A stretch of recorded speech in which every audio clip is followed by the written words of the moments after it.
केवटी विधानसभा जिंदाबाद जिंदाबाद, मुरारी मोहन झा जिंदाबाद जिंदाबाद। हम सब जानते हैं कुशल विचारधारा के लोगों को दिक्कत जरूर होती है, लेकिन हार नहीं होती, जीत तो सच्चाई की ही होती है। तो जय मिथिला, जय भारत माता। आप जो दृश्य देख रहे हैं, ये केवटी विधानसभा क्षेत्र के सांसद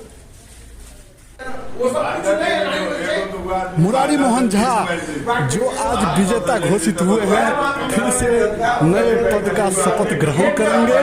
तो उनका ये विजयी दिन हम सबको याद रहेगा। ये बहुत समाज के हित के लिए अच्छे व्यक्ति हैं। इन्हीं के अच्छे विचार से, स्वभाव से जनता इनको बार बार चुनने को तैयार हुआ है।